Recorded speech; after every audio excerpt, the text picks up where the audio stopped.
Hey y'all, welcome to Avery's Apron. My name is Avery and I am back with yet another cake recipe, okay? Today I'm going to be making this beautifully moist Kentucky butter cake. This cake is so amazing. This is actually a recipe by Divas Can Cook, so I will link it down below in the description box for you if you would like to make this recipe yourself. But I've been seeing this recipe floating around amongst a lot of different cooks on YouTube, and everybody's just been making it look so good.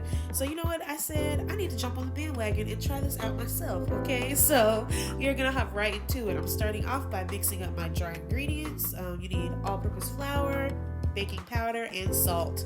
Just whisking it all together. Of course, you can sift it if you'd like, but I just really get in there really good with a fork or a whisk and just stir it all up really nicely, get rid of all the clumps in the flour, and I feel like that's good enough. Okay, so I set that to the side, and now we're gonna go ahead and beat our butter and butter flavor shortening together. My butter is room temperature, okay? I'm just gonna whip this up till it's nice and light and fluffy and add in my sugar as well.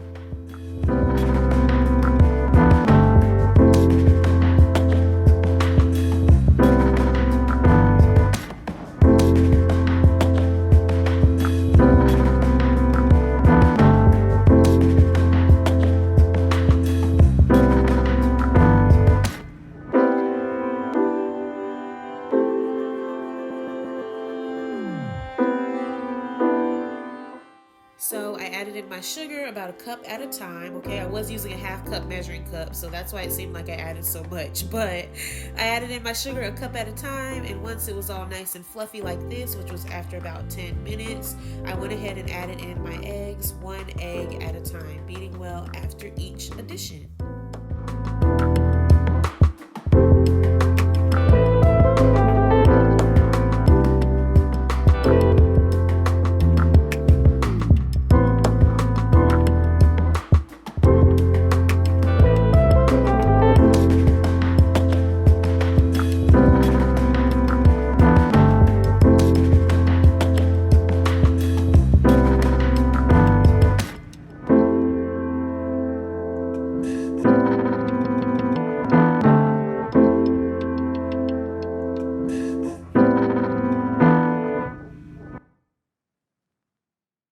So, as you just saw, after I was done beating in all my eggs, I went ahead and scraped the sides of the bowl down and gave it one more good whisk. And now I'm adding in my flavorings, okay? So I went in with a little bit of vanilla extract. I also went in with a couple of drops of rum extract and a couple of drops of butter extract, okay? I'm going to beat this together really quickly. And then we're going to go ahead and start adding in our dry ingredients along with our buttermilk, okay?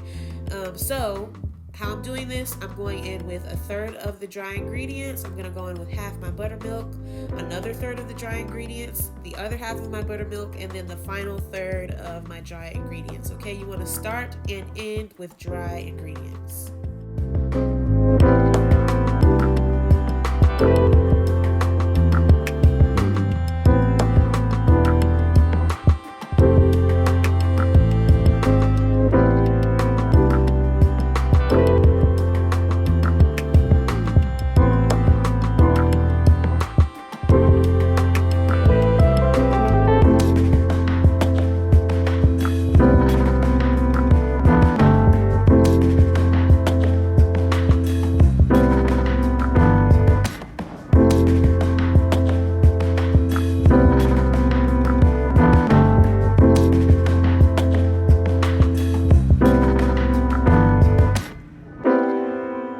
And now that my last little bit of dry ingredients are beaten in, I'm just scraping down my paddle attachment. And like I always do in my cake videos, I like to finish off the job with my spatula just to make sure I don't overmix my batter, okay? So as you can see, I'm just scraping all those extra dry ingredients that are on the side of the bowl down. And I'm also scraping the bottom of the bowl just to make sure everything is well combined. After I scrape the bowl down really well, I'm going to go ahead and prep my pan and get this in the oven. So here is my bundt pan that I'm using today. It's so beautiful, right? I just went ahead and generously sprayed it with some Baker's Joy cooking spray just to make sure that my cake comes out nice and easy. But I'm just evenly dividing my batter all throughout the pan, and this is going in a 325-degree oven for about 75 to 80 minutes. That's about an hour and 15, 20 minutes, okay? And then we are gonna pull it out and I'll show you the next step.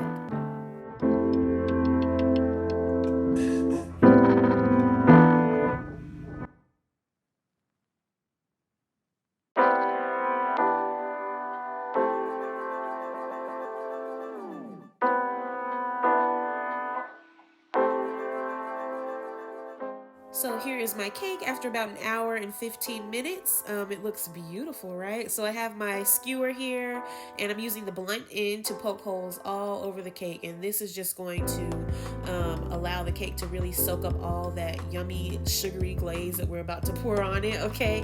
And the only thing I will note with that is you don't want to poke a hole straight through to the bottom of the cake because once that sugar starts to set in the cake, your cake could get stuck in the pan, okay? So poke it about maybe 3/4 of the way through the cake. Don't poke all the way to the other side, okay? But here I am, just making my glaze. My skillet here is over about medium-low heat, and I just melted about 1.5 sticks of butter. I just went in with a very generous amount of sugar, okay? And I'm also gonna go with a little bit of water, and we're just gonna simmer this on the stove until the mixture becomes foamy on the top, and you're going to see what that looks like here in just a little bit, okay? You really have to be patient with this. You don't want to burn it or boil it or, you know, cause the sugar to crystallize or anything like that. So just really stirring constantly, gently stirring constantly until it becomes foamy at the top.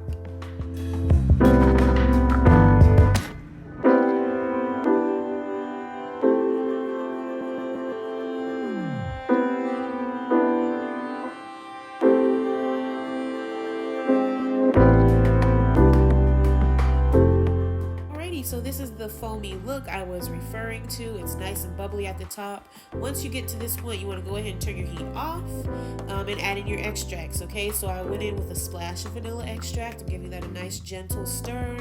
And then I'm also going to go in with a couple of drops of rum extract as well, okay? You can definitely use real rum for this recipe. I actually think that Divas Can Cook did use real rum for her recipe.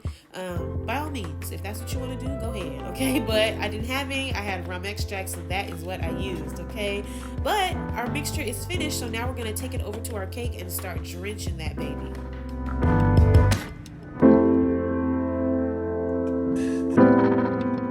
To be honest, you guys, this was like my favorite part of the whole recipe. Something was just so satisfying about watching this cake soak up all this buttery, sugary goodness, okay? So as you can see, I'm just pouring this over generously.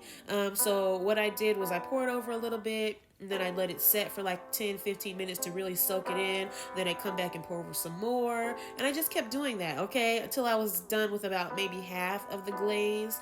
And then I just let it set for maybe another 15 minutes, and then I flipped it out of the pan, okay? That was the tricky part, but I was so excited to do it. Here we go. Here we are, right here.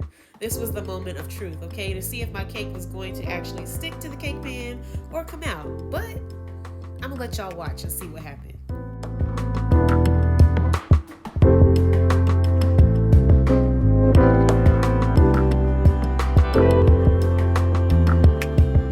And voila!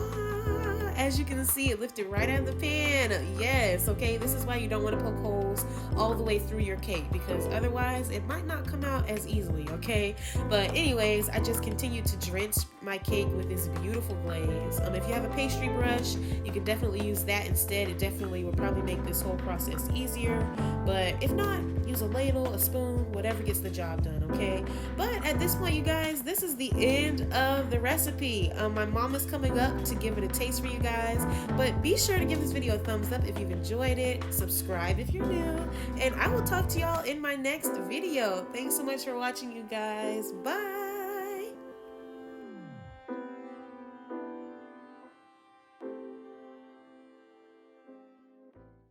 Okay, Mom's gonna try the Kentucky butter cake. I'm gonna try it on this side.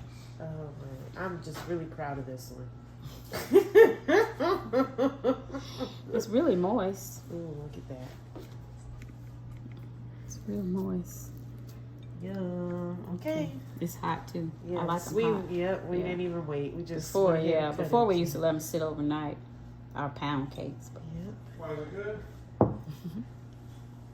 We're waiting on the verdict. Mm. How's the buttery drizzle? Mm. Mm. Good one? Mm-hmm. Any feedback? It's really moist.